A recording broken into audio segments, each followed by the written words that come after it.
meeting of the Lake Forest Building Review Board. Let us begin by introducing members of the board. I'm Lloyd Culbertson, representing the 4th Ward. And would the rest of the board please introduce themselves, starting to my left. John Clare. I'm Stuart Trey, 2nd Ward. Peggy Vignacchi, 2nd Ward. Monica Ruggles, 1st Ward. Charlie King, 2nd Ward.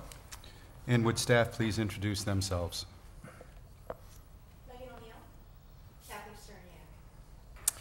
The board is here tonight to work together with all of you, property owners, architects, neighbors, and interested citizens, to continue the long tradition that allows community members to work together to preserve the qualities that allow and the unique character that make Lake Forest a special community. We recognize the personal importance of each petitioner's request. Our goal is to respect the requests of the owner while balancing the interests of the community as a whole to preserve, complement, and enhance its architectural character and heritage. For those of you who may not be familiar with the Building Review Board, the types of projects that come before this board are those in which the property owners are requesting a variance to allow a home that is larger than permitted by code, are seeking a demolition permit for a replacement structure, or otherwise involve issues that could not be fully resolved with the city staff. It is important to note that over 95% of building permits are issued by the city without the need for any board review. Thus, the board typically deals with the most challenging and sometimes controversial projects. The City of Lake Forest is committed to conducting fair and open meetings. To achieve that goal, the board has adopted meeting procedures so that all parties will be provided an opportunity to speak. These proceedings are outlined in the agendas available at the back of the room. This meeting is also broadcast on cable television. Speaking on behalf of the entire board and city staff, our objective is to provide a review process that is thorough, fair, and without unnecessary delay. The next order of business ordinarily would be approval of the minutes. That will be postponed. And so the next item on the agenda is the recognition of our past chairman, Don Schoenheider. I wonder, Don, if you would be good enough to step forward.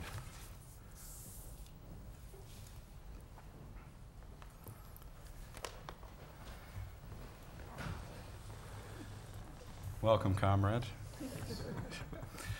Don, I thought I might struggle to find the words that adequately express our appreciation of your service to this board and the community at large. As I got into it, I found that actually it's no struggle at all. Your record of service speaks for itself. Don was appointed to the board in 2004 and has served 3 two-year terms, which is the maximum allowed.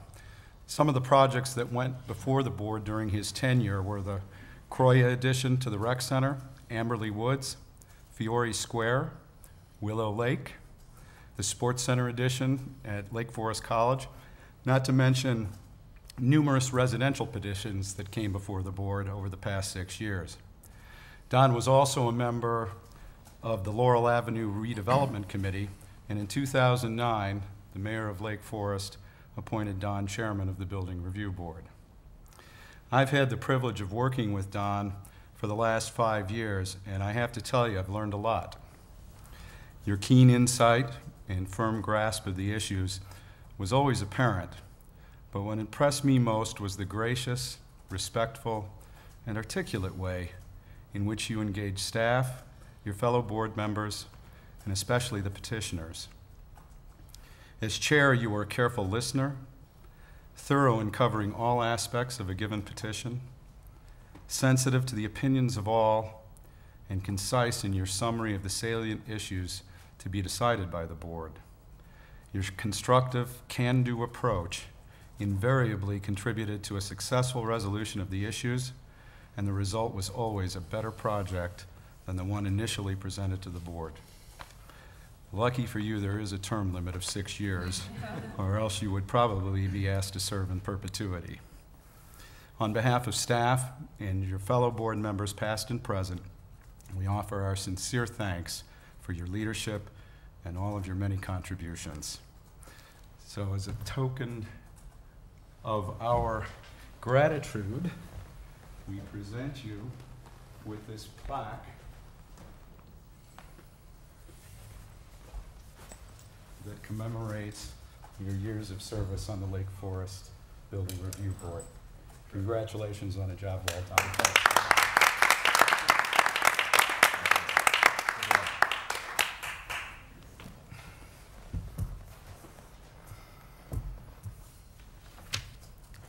Probably more of a struggle than I let on. All right, the next item on the agenda is a commercial petition, a request for approval of lighting for the building signage for Fresh Markets opening soon at 850 Northwestern Avenue. Are they present? They have been delayed. They were coming from North Carolina. I know they did make it to Chicago, but I believe the petitioner and the petitioner's representative for the second item is here. Very good. I'm not sure the Fresh Market representative will make it, but we might as well go ahead with that item. That's okay. Very good. That petition is a request for approval to allow construction of an addition to the residence located at 74 Woodland Road. Owners, Mr. and Mrs. Jim Randolph, Representative Dave Polton, architect. Sir. Good evening. Can you hear me through this? Okay. Jim Randolph is not with us this evening, but Jennifer Randolph is. I'm David Polton presenting on behalf of them. And I'd like to start out by taking a look at the 1939 aerial photograph of the area. And this is the building, the Randolph's building at 74 East Woodland. And I think it's interesting to note that there were no buildings over to the west towards Green Bay. But the Randolph's building and the two buildings to the right did in fact exist at this point in time.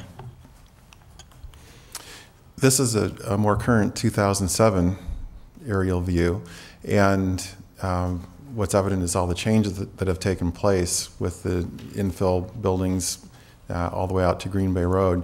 What I think is interesting to note is that the Randolph's building is actually very much intact as it was in the 1939 photograph, as is the house two doors to the right. And the building directly to the east has been added onto a couple of times in the recent past. I'm having trouble with this pointer, so I'm going to use this one. Randolph's building and the original three buildings that were in the 1939 photograph. This is the same view, a little bit closer in, and this is an overlay of property lines from Lake County maps. And what's evident here is that the building directly to the east of the Randolphs is very close to the property line. I'd like to note that the property lines are not exactly accurate because they're superimposed over the aerial photograph, but this building is not over the property line as it shows here, just very close to it. And also I'd like to point out that the Randolph's house is on a lot and a half.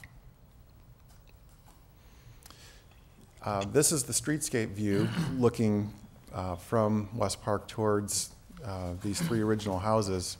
And this is one of the reasons that the Randolphs purchased the building to begin with, is this wonderful character that these buildings evoke on the streetscape. This is 74 East Woodland, and these are the other two original homes. This is the home directly to the west, a little bit newer building. And once again, the home directly to the east, which is a very handsome building. This is the streetscape view of the Randolph's home. And this is a straight-on shot of the main facade. The building being very much original and intact, with the exception of this area surrounding the front door. This is the rear of the building, and again, once again, very much intact and original. The only exception that we believe is this garage extension, which has been bumped out a couple of feet to extend the garages. And I'd like to focus on the area of the building that we are proposing changes. And this portion of the building was actually originally an open-air porch. And while it's got a great deal of character being closed in with this sun porch type facade, it really is not 100% authentic to the original building. Likewise, the front door has been glassed in over time. You can see down in the lower right-hand corner, that's the existing foundation. It's a slab with a bluestone on top. So the interior of this space is actually, it's a bluestone floor over concrete with brick interior, which when you're in that space, you realize the brick is actually the old exterior facade of the building. So at some point in its past, it has been filled in. The brick was filled in between the wood columns, and not exactly sure what the configuration of the wood framing was, but it has been infilled. In looking at the changes to the building, the original intent was to preserve the character and really build within the shell that exists.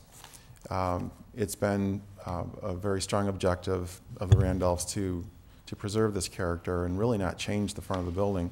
But when we really started to look closer at the construction type, realizing that this front space was actually never intended to be a conditioned interior space, and that the back portion of the building is an unfinished two-car garage with concrete floor and masonry walls, it became evident that it made sense to actually not try and patch in and put new windows in and try and insulate the walls when it really wasn't designed that way in the beginning. There are many issues related to trying to make this work. There's no drainage cavity behind the brick. There's no ventilation in the roof system. It's a slab on grade in this area without being able to get mechanicals below. So there was a lot of issues in terms of the construction. In addition, a lot of these windows on the front are actually rotting away. The sills are spongy, and the windows need to be replaced. This is a view of the back of the building and the area that we're proposing the changes on. And once again, we're looking at the construction type with the garage doors, the brick masonry walls, and it would be so much patching, cutting in new openings that we've come to the conclusion it does not make sense to try and build within this framework, but instead to take the building down to the foundation and build new in essentially the same footprint. The foundation is a good solid concrete foundation below frost line and will support the building adequately. So once again, we're proposing to remove this entire section of the building down to the foundation. From the rear of the building, we're also, while we're not really touching the facade of the main two-story mass, we are adding in a doorway, removing a window and a door and adding in one single door. One of the things that we need to consider throughout the design process is the close proximity between the two buildings. The Randolph's property is within all the zoning setbacks. However, the neighbor to the east is not, and the building is fairly close to the property line. It's also a fairly tall building, so it's been our objective to really keep the massing of our addition down to a minimum as much as possible while still trying to get the necessary space for living space on the second floor. As you can see, it projects forward of the Randolphs quite a bit, and then also it projects quite a ways to the rear. One mitigating factor is that where we are proposing adding on more mass to the second floor, that's where this building actually steps back. So there is some relief in the massing between the two buildings. This is a partial site plan, and this is the existing outline of the building. This little yellow rectangle area is the area that we are adding on new square footage on both first and second floor. And then this area directly behind is an open air one-story porch. In addition, since the garage area is now being finished off, we're proposing a two-car detached garage in the northeast corner of the property. So the original driveway would remain intact. We're actually proposing to remove a portion of the driveway here and then add new asphalt driveway in this location in front of the detached garage.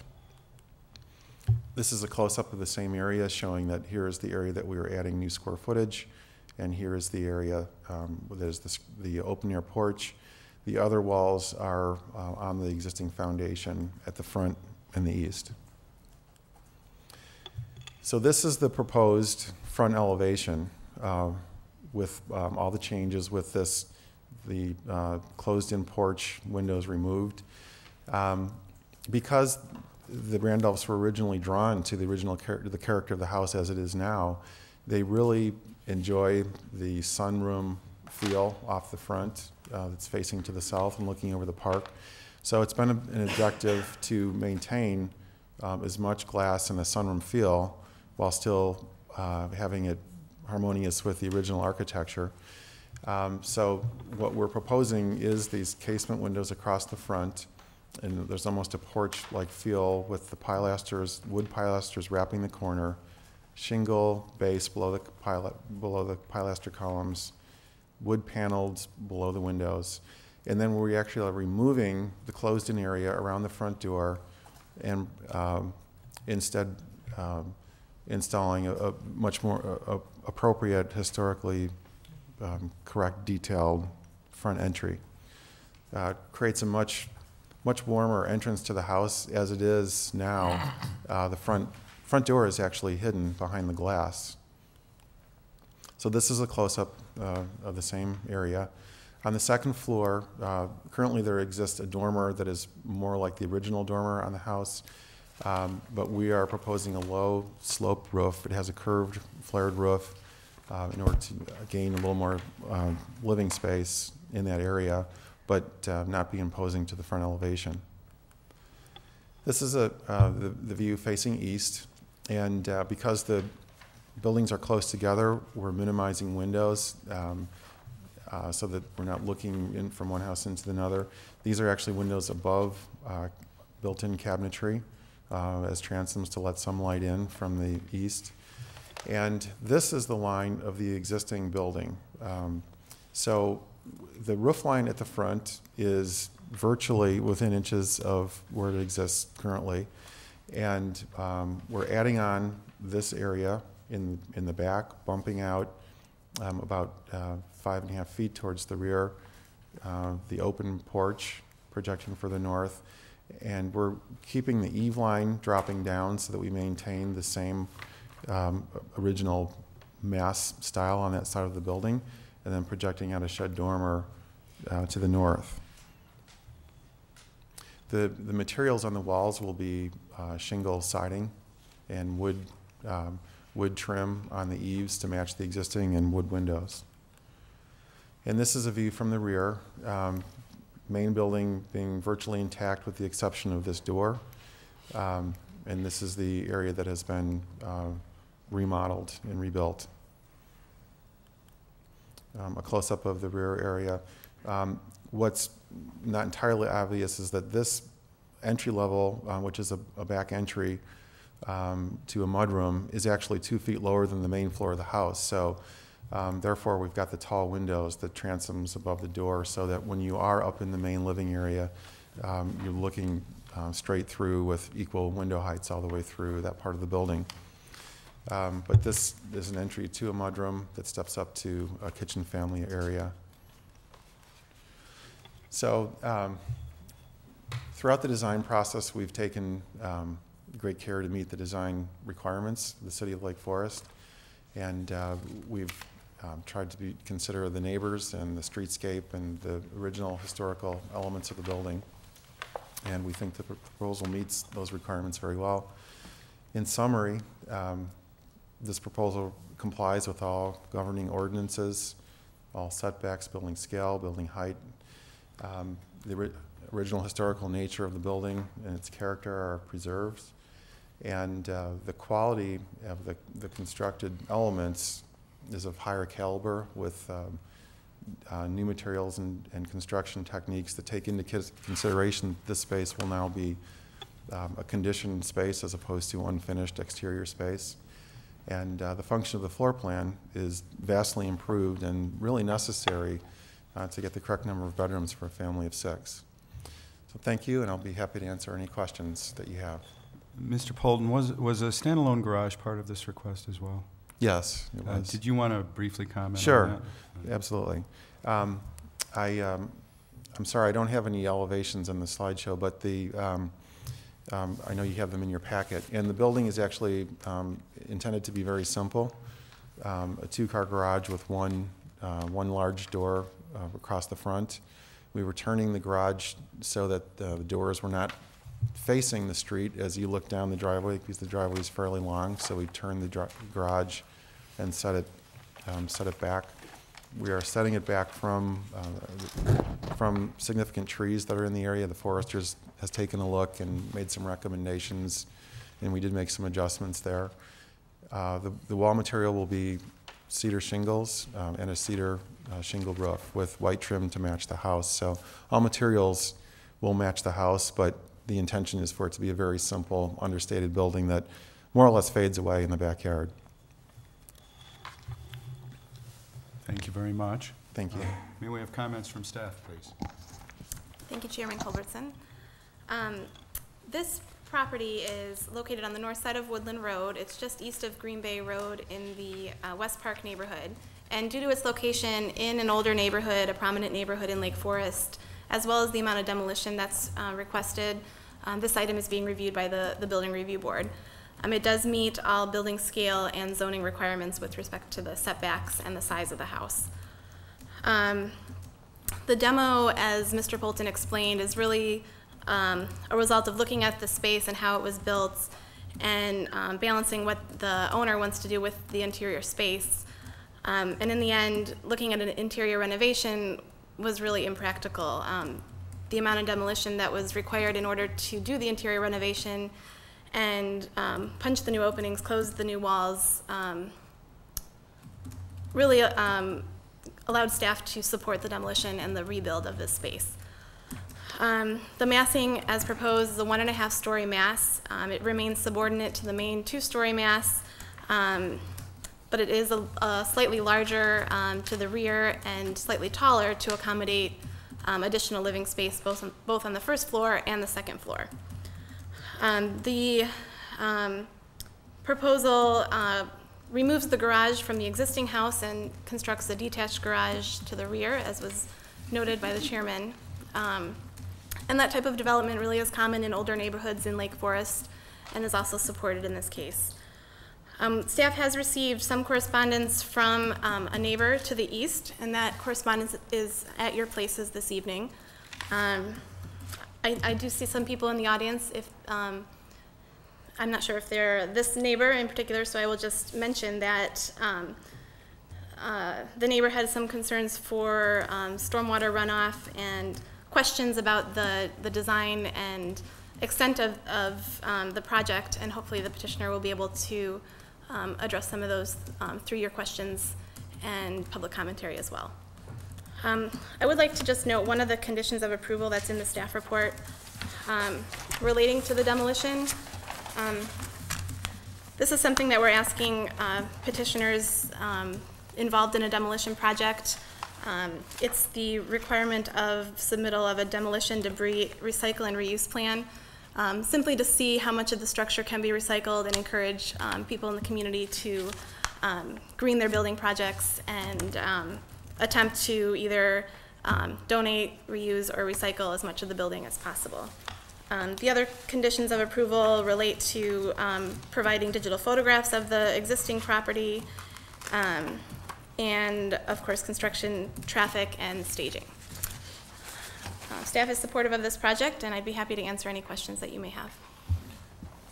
Thank you, Megan. Before we go to questions from the board, I'd like to ask if there are any board members who wish to recuse themselves. I have involvement in this project. prior to Mr. Polton as an architect and a designer, addressing a lot of the same issues. I also have a very personal relationship with the petitioner. That puts me in a kind of a quandary in that I feel I can be objective if the petitioner can understand that, but I also feel I have some pretty valuable insight to offer into the project in that, I mean, I've been in, I've measured, I've seen, I've talked and met and designed and have a lot of insight into, you know, what the homeowner is trying to achieve and the home itself and the neighborhood and such. Having said all of that, I would hate to recuse myself and in doing such eliminate my knowledge base that I have here for you folks. So if it's okay with the petitioner, that they can understand that I will be objective in offering my opinion, and if the board feels I'm worth that knowledge sharing with all of you, I think that serves the process very well. I think I can help the whole meaning of the Building Review Board and help the petitioner in the long run as well. It's the opinion of the chair that the decision to recuse or not should be yours, and that we should not ask the petitioner for approval or disapproval of that request. So I'm going to ask you, Mr. Clare, to make your own decision as to whether you wish to recuse yourself or remain. Well, I've got a lot to engaged. offer, so I think I'll stick around. Very good. Okay, with that, Don? I should mention as well, I know the Randolph socially, but I feel I can be very objective in this case. Thank you, Charlie. Anybody else? I know them a bit also. Okay, good. Everybody does. Popular people. Yes. Good. Well, I feel comfortable that everybody's indicated they can remain objective in this analysis, so we will continue. Now I'd like to proceed with questions and requests for clarification from the board to either the petitioner or staff. I have a question for the petitioner. You are proposing the cedar shingles on both stories for the entire addition. Correct. The existing building is a brick face around the entire first floor. Correct. Could you explain why you're doing that and not matching that? I'm concerned that it's going to look like something different, like an addition. It's, sure, it's really the way that the pilasters, it's actually fairly intricate, but maybe I can go find the slide here, if you can bear with me while I page back here.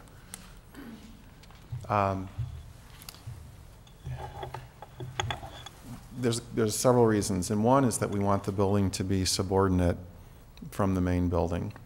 So if the line of the brick ends here, it started to become a little bit awkward ending the brick, running around the building just on the one wall, and then not having any brick on the rear porch either. So there was that consideration. We did look at, we looked at many iterations, should we run brick around the bases? But it started to seem like too many materials and getting too busy. So what we decided is that to do the cedar shingles, because at this corner, and it's really this corner that's the determining factor, and I guess I should say that normally my first reaction would be to do brick on the bases, but wrapping this corner with brick and then stopping it as we turn the corner to the east elevation was very awkward. So it's one reason how the detailing works. It's another to have this be a subordinate type of a building and detailing to the main massing. It's also even another that we're losing 10 inches of space on the interior of the building by having brick turning the corners on both sides. So that was a determining factor. So those are the main issues, and I hope it makes sense what I'm saying about the detailing and turning the corner with the brick, but we did spend a lot of time looking at what these different materials should be and how these corners should be treated on the building. Is that brick then so on the existing where you're putting the new entrances, that's brick on the face on the east side of the door? Right here. Okay, and then Correct. since that's a protrusion, you have a new wall coming out Right via here. there. And so Yes. that's all the cedar, is that, Correct. there's nothing else on there, just this? Correct. Okay. Okay, thank you. Moving on to your site plan, could you just elaborate a little bit about the driveway and the extent of the paving? I see there's a lot of area for, looks like a turnaround or extra parking. Well, the idea was that we needed to, by having the garage slid away from the property line, and so that there's not this direct view of garage doors from the streets, we needed a way to actually back out and turn the cars around. So I think we'd all like to minimize the paving as much as possible, but we also want it convenient to maneuver the cars back there. So the idea would be that would be asphalt, and then it would be screened from the building once the final landscaping is put in place. But you actually have room for 2 cars to back out of there. I mean, you'd really only need it to be, 10 feet wide or so. So are you just looking, to have parking back there, because it's difficult to have on-street parking on Woodland? It as is. It is. Right. I'm just trying to clarify that. It's, Okay. I think it's the dilemma a lot of us are faced with, is that you have 2 drivers, and then all of a sudden the kids get older and you have several more. And so I think there's somewhat trying to anticipate that and have it so a car can be parked there, another car could pull in and out. Also, with it being, a single driveway, Please come to the microphone. With it being a single driveway, there can be bottlenecking there, even if somebody's trying to deliver something. So this gives a little bit more room for the Comcast folks to come by, or whoever needs to come with deliveries. And the garage doors are just going to be a metal raised panel door Yes. at this point?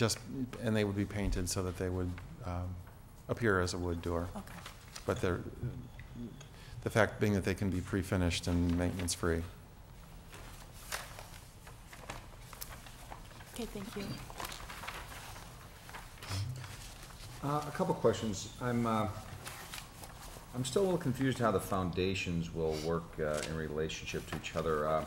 That rear view you showed, you had a step down from the original structure to the new structure, and yet I think you had said you're going to keep the same slab. So could you just quickly kind of explain how the foundation system will work? Sure. It's, we're not actually keeping the same slab, but we are keeping the same foundation walls. And currently, the existing foundation wall runs right here. Then there's another wall about 2 feet north where the garage was added onto at some point. So we're actually not going to use those walls, but we're going to pour another foundation wall back here. So this area, and I should add, we're pouring another foundation wall where the open air porch is. So this area will be 6 inches above grade, and then this will be just a slight amount above that to walk into this mudroom. And then right here, there's a level change of 2 feet where you step up into the main level, and then that is consistent with the entire building. So we're actually, the existing wall that runs along, to this point, we're going to use, and then from this point, we pour another concrete wall in that location. Okay, thank you. And then the columns, I noticed there's some columns in front and the rear of the house. Polystone, I guess I'm not familiar with that material. What exactly is that? It's an engineered composite material. It has the consistency of limestone, but they are something that will never rot. You don't have to install breathers on the columns as if it was a wood column. Paint adheres to them well, so they look and feel like stone or wood. I mean, they're very high quality. They're structural supporting columns. So it's not, I mean, there are some products out there that are more plastic feeling, polyurethanes and things. That's just not what that is. It's a very high quality material. Okay, thank you. I have a question for the petitioner. The living space of the second floor of the new addition, that's the master bedroom. Correct. So, and the reason that you're removing the dormer that's there now and putting that shed dormer is to get more light, probably, or a wider expanse. Correct. Okay. All right. Okay. I'm going to have a lot of questions. Maybe first on dealing with the garage. I noticed it's pressed within 8 feet of the rear property line. I'm looking at the aerial photograph here, and I know there was a big pine tree that was an old tree that was in the way of doing anything back there that is now gone, but I'm looking at this aerial photograph that's showing quite a bit of trees in the back of the property. Is that, are there trees coming down? Is there roots being damaged? Is there a reason why the garage is so far back from the house and so much driveway is, or impervious surface is added? There are no trees being removed, and the forester has looked at this project and recommended that placement for the garage to not impact root systems of neighboring trees on this property and neighboring property.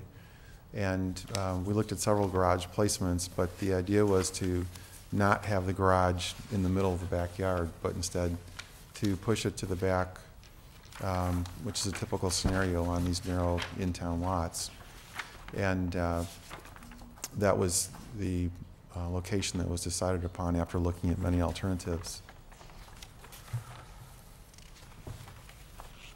Do you have the aerial photograph on your presentation up that you could put up?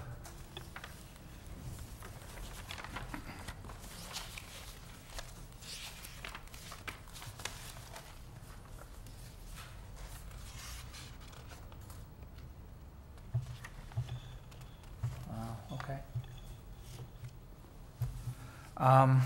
And I guess why I'm concerned when the house is all gables, why the garage has a hip roof? Because the building is meant to fade away in the backyard and not become an architectural feature.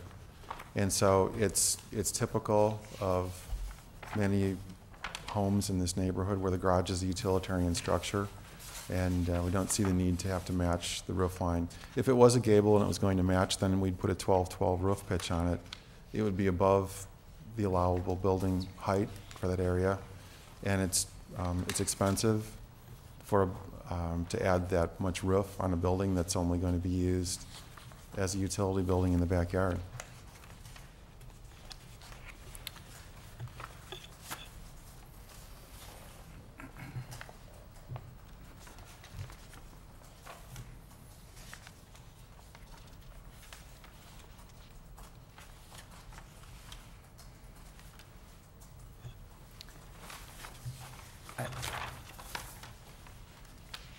And then there, the porch that's coming out on the front, it's coming out equally as far as the window wall of that front wall. Is that correct? Right, it's at the furthest southernmost point of the foundation that exists now. And those are, again, the perma-cast polystone columns out front.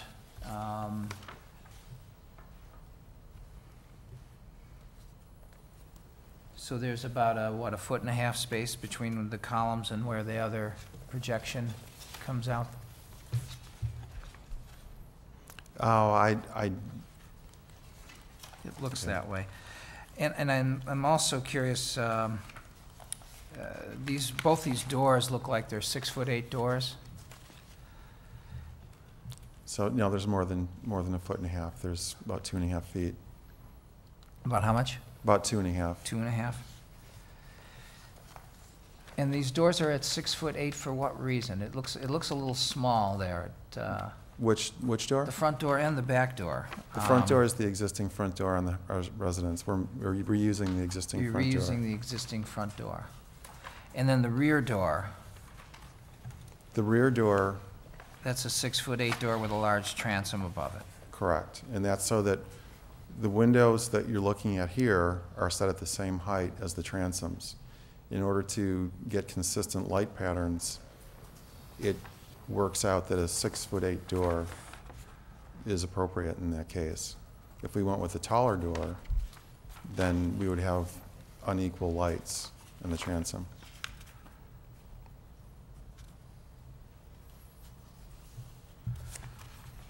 Also, I know on this house in particular has an architectural feature that sort of defines the house. It's that front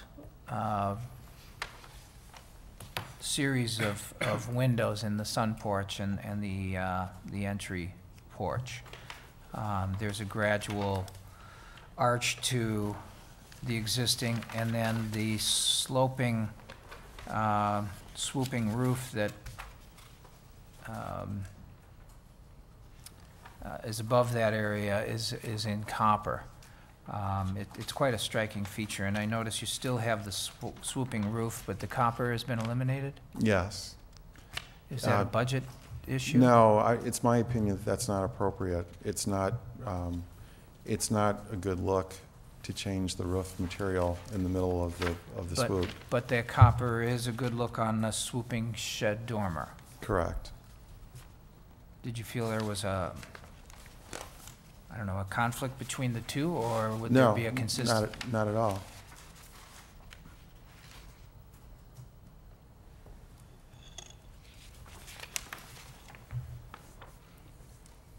And are you concerned at all about the roof as it approaches that side window on the right elevation? It looks like they're just about touching. They're very close. We're actually, that window is moving a little bit so that we can clear it with the roof line and it can be properly flashed. So you're going to move that window further over toward the front so it doesn't, Correct. so there won't be any notching or in the field of a roof element to fit into a, okay.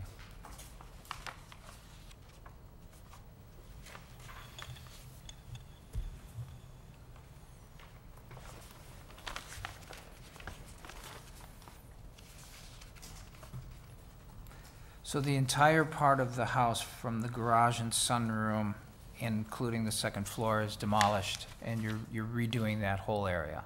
Correct. Except for the foundation.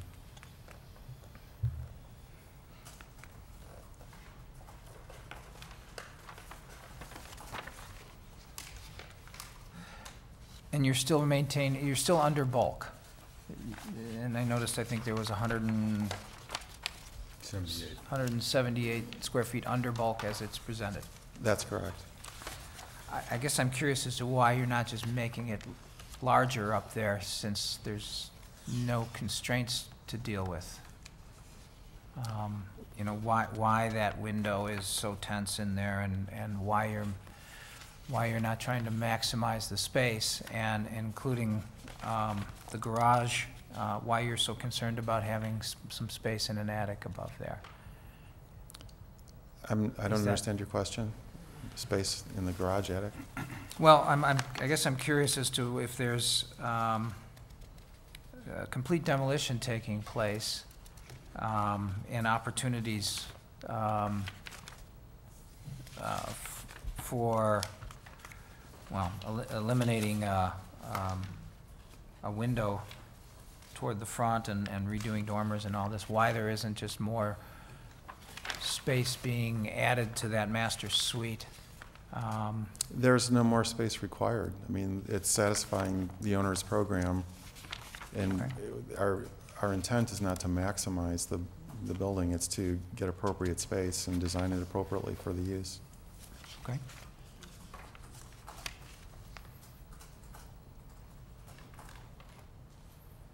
Okay, no other questions.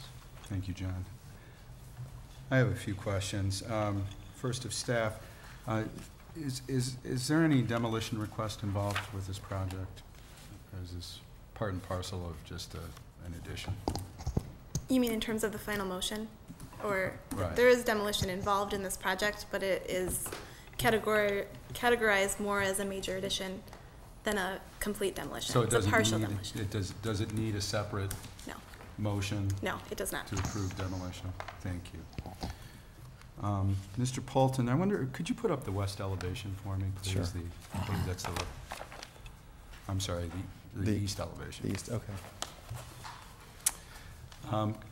Couple of questions there. First, there was a window in the gable of the house. Is that Yes. being eliminated, or It's is being that? eliminated because the ridge line is, it's about 3 feet taller. It's between 30 inches and 3 feet taller, and it encumbered the bottom sill of the window. So we just made the decision to take that out rather than try and raise the window and change the height of that.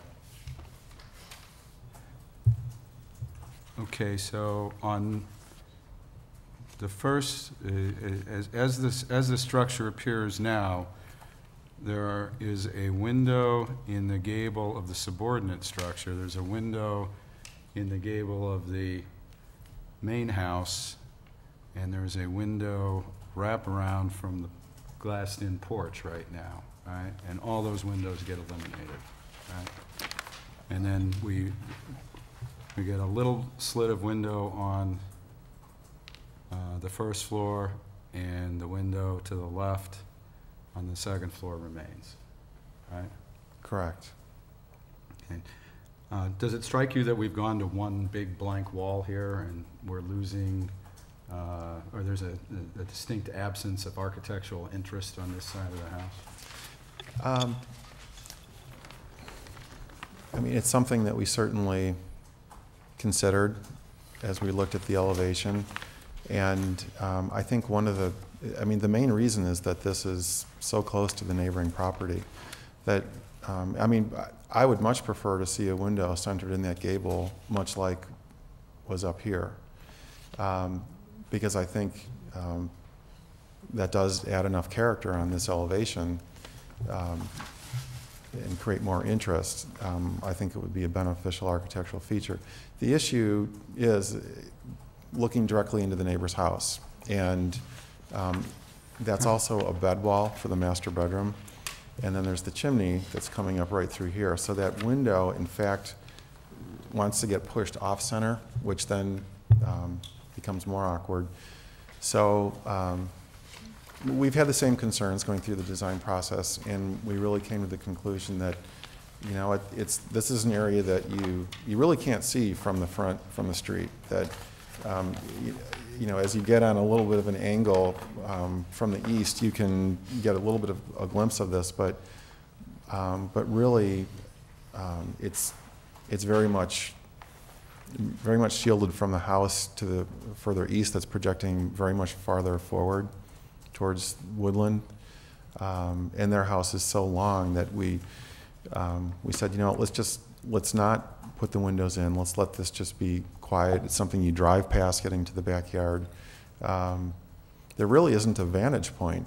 As you're standing at the driveway looking up, that window would be very tall. Well, there are 4 or 5 windows on the neighbor's side of the house. are there Correct. not? Yeah. Yes. Yeah.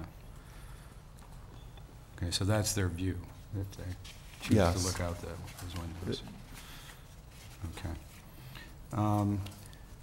The chimney is constructed of brick there? Yes, it is. And what color the rest of the brick's painted yellow, is it not? It is. In the house? And we would paint it the same color. And what would the color of the addition be, the cedar? The same as the upper story of the shingles that are currently there. So it would all blend together. Okay. Could you put up the rear elevation for a moment? Sure. Let's see, there's a door on the addition, correct? Yes, And then there's a door to the right of that, which was a window that's being converted to a door. Is that Correct. accurate? yes, Doesn't that door connect to the dining room? yes, it does. What is the purpose of having a door there instead of a window? Just to, well, it's twofold, really, to let more light into that space, and also just to be able to walk from the dining room out to the rear yard without having to go through into this back entry and the mudroom and then down the steps. So we looked at several alternatives on that. We actually looked at having a door in the bay and keeping the window here, and there was alternatives looked at for increasing the bay, and we really, at the end of the day, came back and said, you know, that's a really nice architectural feature that's original to the house. Let's keep that. Let's not change that at all. So instead, we opted to put the door into the dining room that would just step out to the rear terrace. Okay.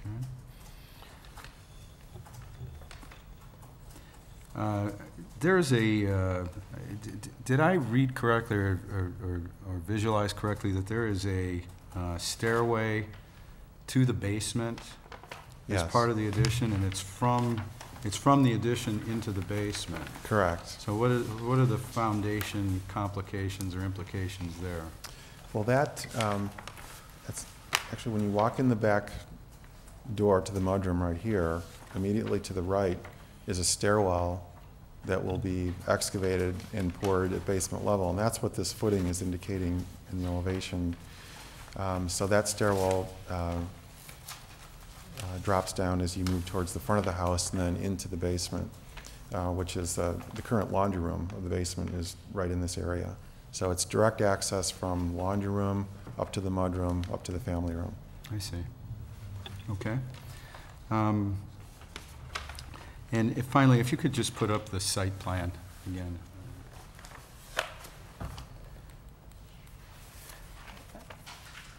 Thank you. I assume the petitioner is aware that, I mean, it looks like a fairly long trek from the driveway to the house. Mhm. I mean, it's got to be, what, 40 feet? Yeah, it's even 50 more than feet? that. Yeah, 60 feet. Yeah. 20 yards, Mhm. and everybody's prepared to deal with it. We've looked at a lot of options, and Yeah. that was the end result, thinking that, otherwise we either attach the garage, which becomes really cumbersome here and hard to do and closes off all kinds of windows. So, I actually applaud the Randolphs for wanting to use the detached garage and setting it in the back. But then the alternative comes, well, you put it here and it starts to really become a mass in the middle of the backyard. So that was the option, just walk a little further and put it to the back. On that point, eyeballing it, it looks as though the addition of the garage and the paved area for the turnaround and driveway is now consuming about 25–30% of the backyard. And again, I assume that's something that petitioner is comfortable with? It is. Very good. I have no further questions. Does anybody else from the board? Yeah, is that 12-foot setback, is that the required setback? No, actually, we can go to within 5 feet of the property line, Right. but it's because of the tree that is on the neighbor's property at this point. So there's trees.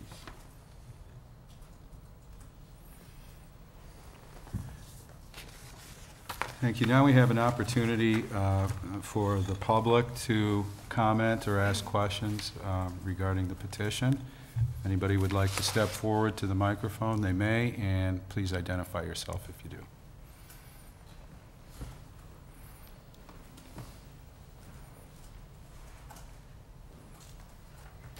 I'm Dolores Dugan, and I live at 82 Woodland Road, the big White House next door. And my concerns are mainly in terms of drainage from the property. When I talked to Megan, she said, I guess engineering would look at that concern of, the disappearing green space. The way the land drains currently, it drains southeast. So all the water, the current drain for the Randolphs is in the center of their garage. And then anything that misses that hits our property. So all this additional paving and the garage setback is going to put a lot more water onto our property. When we put our addition on, which is set back, the 10 feet, we had to put a drain in the center of our backyard. So I'm just anticipating that there's going to be more water runoff. The other concern I have is because the houses are so close, that the chimney that they're putting on their addition is going to be tall enough so we don't get the smoke in our windows. And I don't know what kind of rules or regulations are around that. Otherwise, I applaud you for taking a challenge to make an addition out like this and making it work. I think it looks really pretty. Thank you. Thank you. What was your name again? I'm sorry. Dolores Dugan. Dugan. Thank you, Ms. Dugan.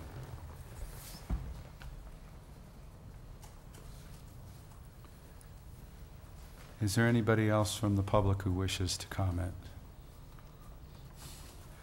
If not, then we'd like to give the petitioner an opportunity to respond to the public testimony, if they wish. I would just comment on the drainage. I think that's something that the Randolphs are concerned about too, and certainly don't want to put more water onto their neighbor. And so we're willing to look at solutions with engineering and make that all work. Thank you. No other comments from the public, then we'll take the matter back to the board for discussion. Somebody like to begin? I have some concern with the point that Ms. Dugan brought up with the addition of the garage and the turnaround. And I'm wondering if they would consider, rather than asphalt, a pervious turnaround, either it could be gravel or brick or something like that, but something that would offer some drainage. Otherwise, I do think that based on the Dugan's experience with their addition, they're probably going to have to put in some sort of a drainage.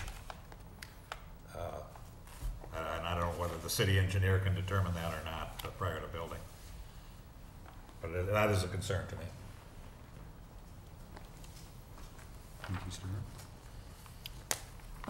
Well, I guess I'll go. Just going back to the garage and the garage location, I think, it's appropriate to have it in the rear yard because that is part of the established neighborhood. And at first, the overall area of the driveway did concern me, but I totally understand why, the turnabout is there because of the restriction of the parking on Woodland and such. I do agree that it would be nice to have part of it impervious, if that's possible.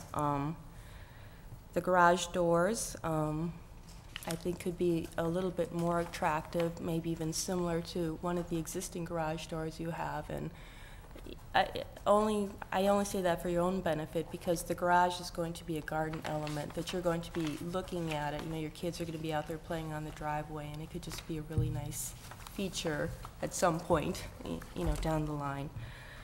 And the addition itself, I think it's a modest addition. I think it's conforming to all the city standards. It's not over bulk. It's not over zoning or over the setbacks. It's architecturally appropriate to the house. I think keeping it under bulk and not asking for anything more was great. So. The comments that I do have architecturally just kind of relate to the rear portion of the home and the columns in the back. They seem a little tall and slender to me, and I don't know if you've looked at perhaps incorporating more of a plinth or a base to those columns, or I think they're fine the way they are. They just seem a little out of whack in proportion, and also the railing on top and that the posts aren't really in line with the columns. There's something a little about that aesthetic that isn't as well thought out as the front of the home, which I think is very, very attractive. So other than that, I think it's a nice petition and a nice job.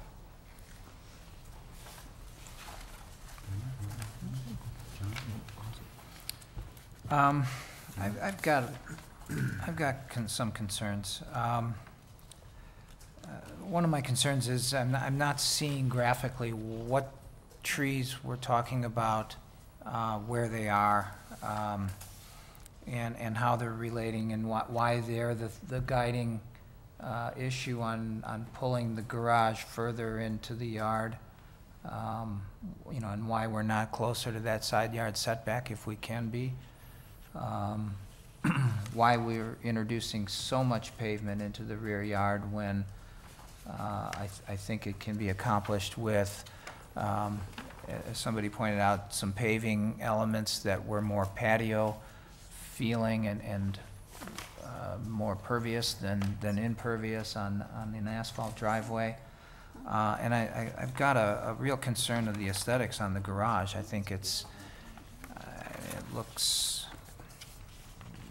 like it doesn't relate to the design of anything. It looks like it just came off a shelf and was dropped off there. Not that it has a lot of street impact or view to anybody else, but it is something that the Randolphs will certainly be looking at, and I think it's deserving of a little architectural hand in it. I'm also less enamored than Monica on the aesthetics. It, again, doesn't look like it relates to the existing home in any way that I can see. And maybe you can explain it to me, but I'm looking at a colonial house with double hung windows and shutters, and then I'm looking at an addition that looks like it can be arts and crafts at some point, and then has colonial columns at another. I'm looking at a brick material that isn't translated into the addition at all, and then when it's appropriate to be a base under these pilasters, and you talk about an issue on how it might turn the corner, I think it very appropriately can turn the corner and become a base to the pilasters that turn the corner, instead of having that same cedar material. And then as it turns the corner, I'm seeing what looks like they're transom windows that don't relate to transom windows in the front. I don't see the relationship, and I do realize that there's not a lot of visual impact to that east side elevation as you're coming down the street, the way the streetscape is. But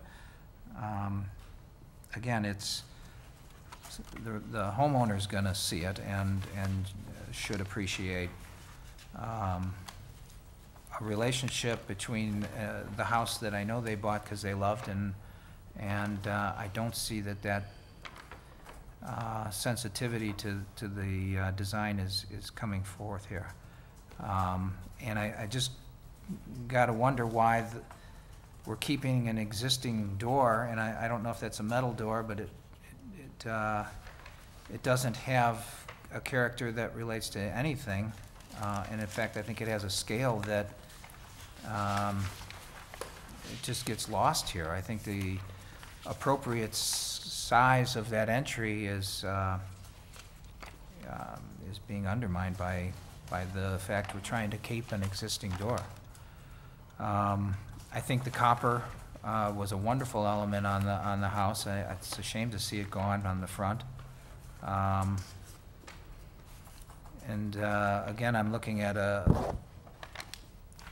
what was a consistent dormer to the colonial house into a swooping shed-wide dormer that looks more arts and crafts than anything else. Even the choice of balustrade on the back doesn't seem consistent with the design, and the location of the windows as they're put onto a new elevation. nothing is centered on, maybe the door is centered onto two columns, but then the window next to it isn't. The windows on the upstairs and the door upstairs are all sort of catch as catch can on that, and I feel there must be a relationship or a rationale to it on the floor plan. But when you have these pretty striking vertical elements, the tendency is to try to align things on the elevation. Again, I'm least enamored with the garage and the way that the relationship to the existing house just seems to have been ignored completely. Please. I think that the petitioner did actually an excellent job of explaining location, specifically the garage, seemed to have been well thought out. His placement setback as the 12 feet as opposed to pushing the edge was, I believe he said, so that you don't look down the driveway and see the building, if I'm correct. So that seemed to be well thought out. Not having it too close to the house made perfect sense, so you take away your backyard.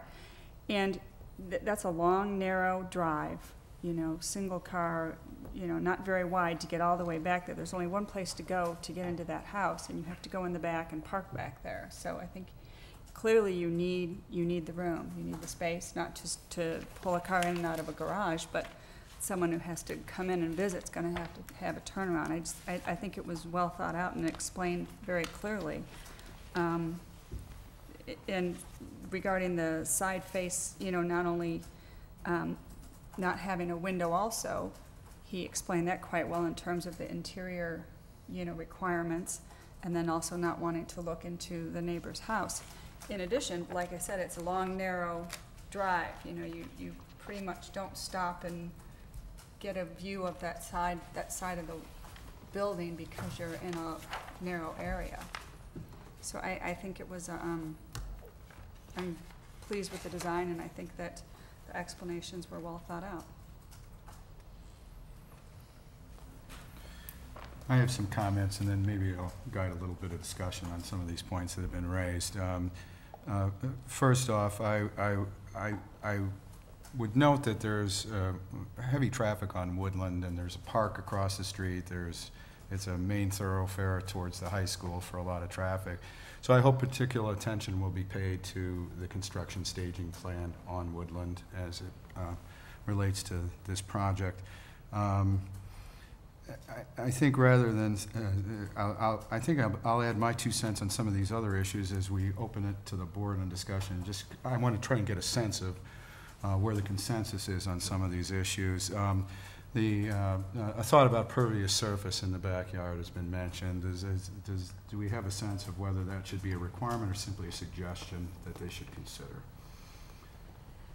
I would say suggestion on my 2 cents. I think engineering should be required to make sure that the stormwater is dealt with appropriately. Okay, I think that's fair. I do like the suggestion of engineering on the overall. Very good. All right. And then on the garage, I was taking by Monica's point. I think maybe just something a little more interesting on the doors would be enough to add interest to what is otherwise, I think, a simple and consistent design. Not meant to be ostentatious, hopefully supposed to blend into the property. I also don't have a big problem with offsetting the garage from the property line. In fact, half of it is now not visible on a direct sight line down the driveway, so I think that's actually an advantage to the neighborhood. And it does protect the tree, so which I think was sensitive to the neighbor, actually. So, do we have agreement? I agree with that. Maybe just suggesting that the little more interesting element to the garage doors be added. The column plinths, I actually hadn't thought of that, but I thought that made sense. That's just, again, I don't think I'd make it a requirement, but I'd ask you to consider it. It just gives a little more bulk to the columns and makes them look a little more proportional to the addition. the When you say column plinths, so you're plinths in the back, plinths at the base of the columns. in brick? In the rear. No, I think they could just be wood. Okay. don't you Yeah, think, just Monica? Yeah. panel. Just some kind of a base, something a little bulkier at the base there that adds some heft to the columns. They don't look so spindly.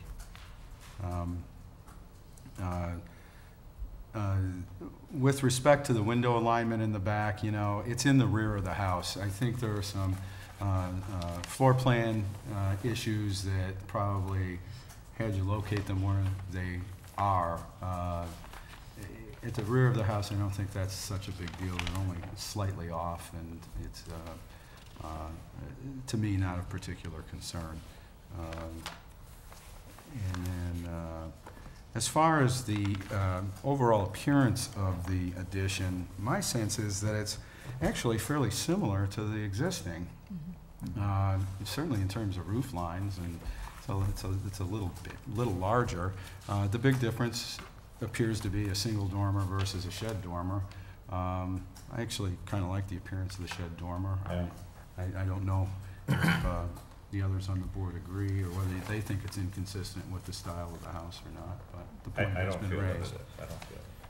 Well, yeah, and I mean, the house already had that feature to it, you know, so it was kind of half colonial and half screen porch, and, you know, you're just embellishing what was there already, so I don't think you've changed the style dramatically. And actually, the removal of all of the existing windows, that was an open porch, I believe you had mentioned. Originally, when the house was built, was an open porch, and somewhere along the line, somebody enclosed it, at least to make a three-season porch out of it or something. And so, and that's probably where the copper came in on that roof and things like that. Maybe that had been there a long time, anyway. I think this, I happen to like the addition, the way that it is. Yeah, and even going back to the rear elevation and the French door you have coming out of the dining room, it's understandable that you'd have that as well, because if you're entertaining, you don't want everybody to go out through your mudroom to get to the patio, so to have it off of the dining room, it makes sense, not only for the light, but just, you know, your formal traffic pattern as well. I'd make one other just general comment, and that is, I'm glad you didn't go to 100% of bulk. Yeah. You know, we're not here to encourage you to maximize bulk, and it's refreshing when a plan does come in under bulk and doesn't take advantage of the last square inch that's offered by the ordinance. So that's my comment there.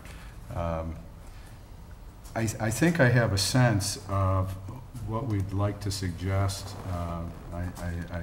I think just merely as a suggestion, you know, consider an improved look to the garage doors, and consider a pervious surface in the rear. I think we would like to require that the drainage issue is very definitely addressed, to address the concerns of the neighbor and the neighborhood. Again, it suggests maybe bulking up the base of the plinths, of the columns in the rear, and we want, I think we would all agree that particular attention to construction staging in such a high-traffic area is important. And then, otherwise, I think this plan is sound and consistent with all the city requirements, and should be approved. Does that fairly summarize I believe so. most of our thinking and majority thought here? For me? Okay. Would somebody like to make a motion to approve the project with those issues addressed?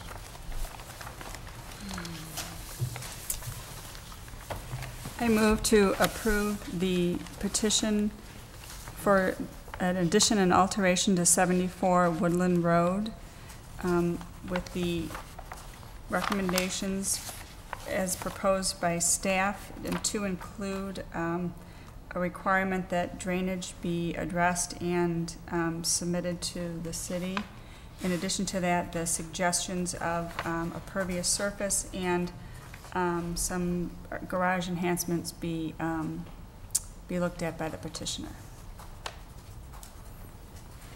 I second that. Any discussion or amendments to that? Additions? If not, we'll take it to a vote. All in favor, say aye. Aye. Opposed? Opposed? The motion carries, and the petition is approved. Congratulations, and good luck with your project.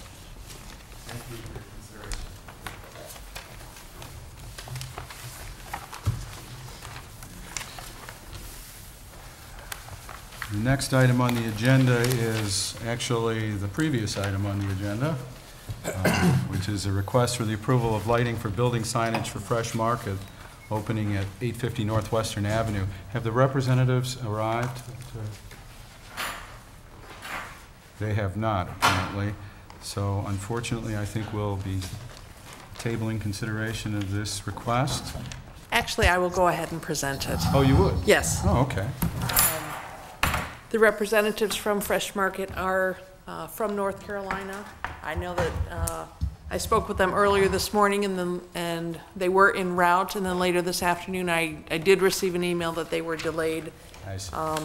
Haven't checked emails lately, but Fresh. This is a relatively simple request, and if we let their submission speak for itself, then I think we could go right to staff comments on the subject. Is that agreeable? Thank you. Yeah. That would be good. Fresh Market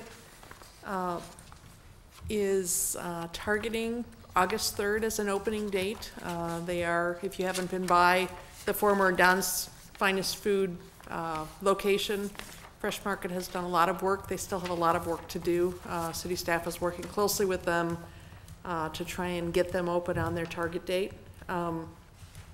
The signage, based on some earlier informal input from the board, the signage presented to you is in full conformance in size with the code as well as the design guidelines for signage. The total area of the sign proposed for the front facade on the tower is just under 25 square feet, which is the maximum allowed by the code. And the letters, in order to meet that 25 square feet, are proposed as 11-inch letters. In preliminary feedback, the initial, or one of the earlier, not the initial, but one of the earlier proposals incorporated the word "the" into the F of Fresh Market.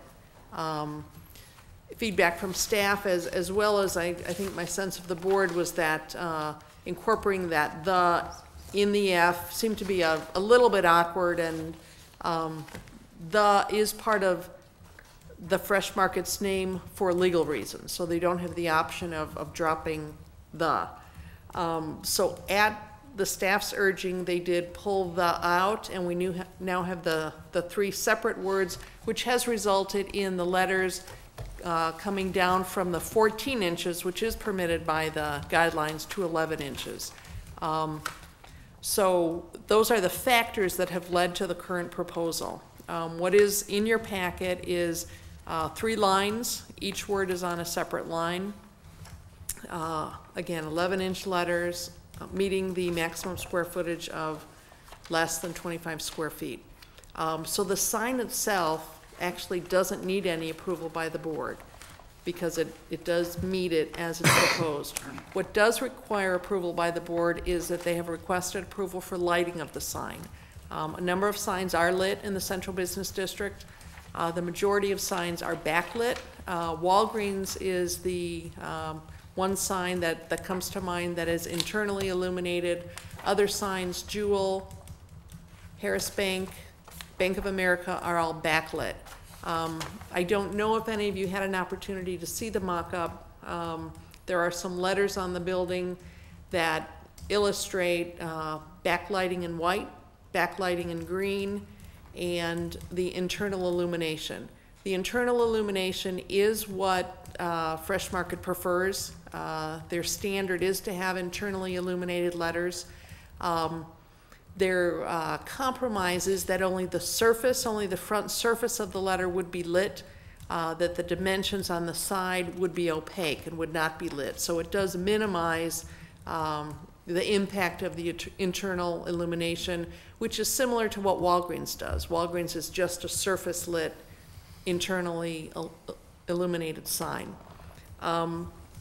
So the key issue, the issue before the board is to determine whether or not you want to authorize lighting for the sign, and if so, what type of lighting. Going beyond that, just from staff's perspective, not at the request of the petitioner, staff is also looking for input. The alignment of the sign in the 3 lines, with each word on a separate line, seems a bit awkward. Looking at input from the board on whether simply stretching the 3 words in a single line, perhaps bringing them a bit lower on the tower, might be better from a design perspective, and whether there's any room on the part of the board to allow staff to evaluate whether the 11-inch letters really is appropriate, and to work with Fresh Market to see if the 11-inch letters in a single line reads well, or whether perhaps increasing that size up to 12 inches or 13 inches is appropriate, which would take it above the 25 feet. So again, the only clear issue before you is the lighting, but looking for your direction on other items as well. I'm going to step out of line here. Just did you say 3 lines? It's 2 on the. 2 is the, and then Fresh Market. It's 2 on the Not 3. drawing. I apologize. I think at one point they were talking about 3 lines, Okay. and we said that didn't just- make sense. You're correct. But even with the 2 lines, it really seems like the gets lost in the middle. Okay. But interested in your perspective. Sorry for the confusion. That's fine. We've seen a lot of different variations of this. Very good. Okay. Thank you, Kathy. I'd like to give the public an opportunity to comment on the proposed signage at Fresh Market if they wish to. Seeing nobody step forward, then we'll take it back to the board for questions of staff. I have a question, Kathy. So in your discussions with them, was the placement of the word "the" ever, it sounds like it was maybe open for discussion in terms of where they placed it? I mean, or is there a standard way they use it as part of their logo? Is it typically in one line that they would prefer that? Or are we just giving them a recommendation? I'm sorry. Most recently, they have used the model where "the" is actually in the F of Fresh Market. I think some of you have gone down to their Wilmette store. That doesn't seem to read real well. I think they are open. What they clearly wanted to do, they're anxious to move forward. They wanted to bring you a proposal that absolutely met the ordinance. That's the direction we gave them. But I do think they are open to input. Okay, so if that would just be merely a suggestion at this point, so we should just, okay. So regarding the lighting then, I think it would be acceptable to do the internally lit lighting as they're requesting. That's correct, they're requesting the internally, correct? That's correct. Okay. But only on the front face, right? Correct. What are the sides of the light made out of, and what color are they? I guess they're aluminum, but are they green to match the? I believe they are green to match But they're their not illuminated. standard. They're opaque. But they're green aluminum to match the light. I believe the light is blocked with a panel on the inside. And was there any consideration I mean, you said "the" gets lost in this, I guess legally they have to have the name the word "the" in it. But is it okay that it gets lost? I guess my question is, would it look better if it were slightly smaller than Fresh Market? Has there been any talk of that or discussion with? We haven't discussed that option, other than one of the models, as I said, is that they put "the" in the F In of the Fresh F, Market, yeah. which makes it smaller. And I agree they should be lit. The box letter with the internal lighting is fine. And I don't like it all on one line. I do like it on the 2 lines that I'm seeing before me here. So I don't have any other questions. I concur with John. I think the two lines look nice, and internal illumination's fine by me as well. I guess I do have another question. I'm sorry to interrupt you, but would there ever be, if they settled whatever agreement on and they were able to do Fresh Market, would they peel off at a later date? I can't speak to the legal conclusion or. Okay. Any further questions of staff?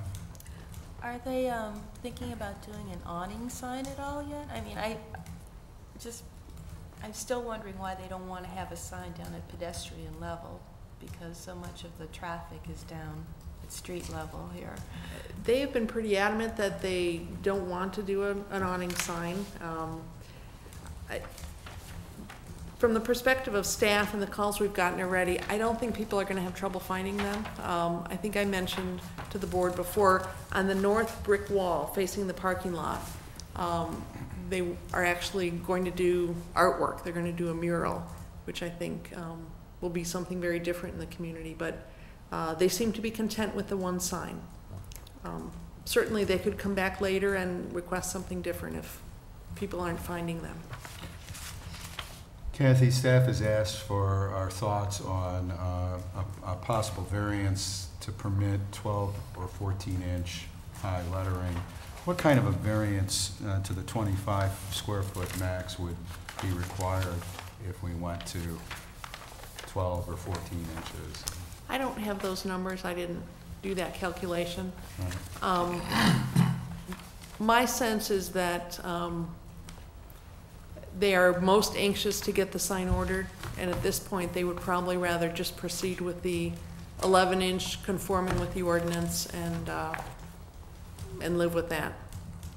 I feel there's no need to provide a variance, and I would be against 14 or 12-inch letters if it's going to go over. And if it creates a variance, I'd be against it. I'm for the internal lighting as they've described it. If there are no more questions, I think we'll follow on Stuart's comments and discuss it amongst ourselves. We've heard Stuart's thoughts on the matter. Would anybody else like to chime in? Well, I had made that comment in an earlier meeting that I would like to stay within the guidelines that we voted and set forth at a prior time. Yeah, Were you gonna say I something? agree as well. I think they should stick to what the ordinance is. And I think what I'm looking at in front of me looks fine. Right. I don't see any reason to. I don't like.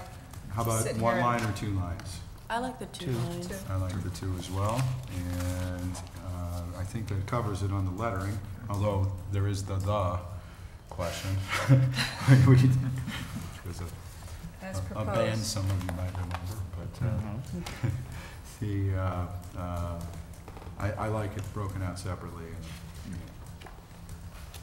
Okay, turning to the lighting issue, I had one last question. I forgot to ask this, Kathy. And I'll show my ignorance here, but the backlighting can have a white or a green lighting element, right? What about Yes. the internal? Is that same, or is it always white, or is it? The internal illuminates the green face on their sign, so it's Exactly. translucent, and I believe the internal illumination is a white light, but the color results from the translucent panel. Right, okay, so that really has no bearing on the color of the appearance of the lighting, right? Correct. Okay, turning to this subject then, does anybody have a strong disagreement with the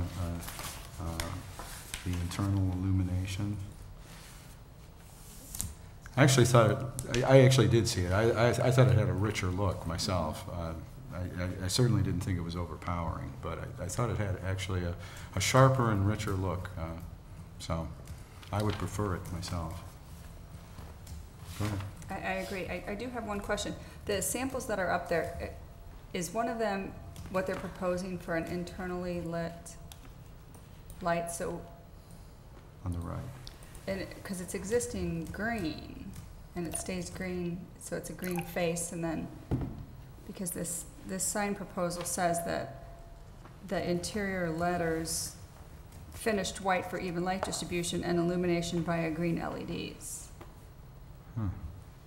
But the letter itself, I believe the letter that's furthest north, I believe is the one that's internally illuminated. Okay. The front panel itself is green. Perhaps the light too is green, but because you have that translucent panel, I think what that means I- is the inside of that box is white. Inside of the box, you don't see that, but they paint the inside of the box white to But- reflect light, you But know. I'm talking about what we're seeing when it's not illuminated. Oh, you're Maybe gonna we see could- green, maybe- yeah.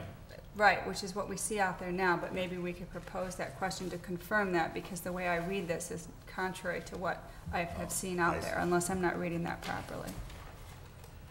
I can confirm that what they have told me is that the letters will be green. The It's a, letters yeah, faces themselves. with cryo-acrylic, SG, blah, blah, blah, green. Okay.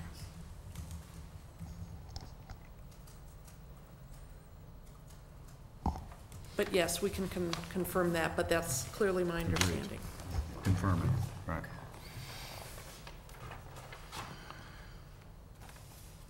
All right, then, I think, what we're acting on tonight is to approve the lettering plan as proposed, and separately to consider approving or we can combine them, I suppose. Actually, we're just approving the lighting. Because Because they they, already they conform. don't Because need they already, approval they for don't the- need approval. You don't for need it. approval Thank you. for the, That's correct, I believe, so. the sign. All right, well, we have a proposal before us then to approve the lighting of the Fresh Market sign by way of internal illumination at 850 Northwestern Avenue. Would somebody like to propose a motion? I propose that we approve the lighting of the Fresh Market sign for internal lighting. I think that a condition of it would be to confirm Peggy's question that the letters appear green during the daylight. Do I have a second? Second. Any discussion? All in favor of the motion, say aye. Aye. All opposed? The motion carries. And I would thank the petitioner if he was here. Congratulate. So, okay, the next item on the agenda is an opportunity for the board to, for the public, excuse me, to address the board on non-agenda items.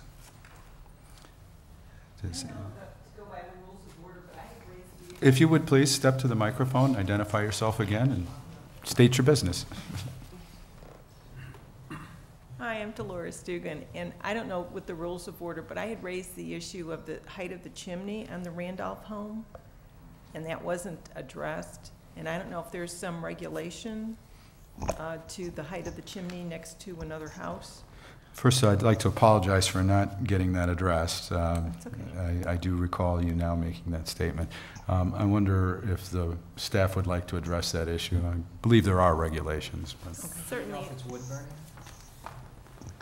There are certainly code requirements for chimneys relating to the height of a chimney in relationship to a roof. I don't know those specific numbers, but as this goes through our permit review process, our plan reviewer will review this for code compliance and take into consideration the proximity of the neighboring home.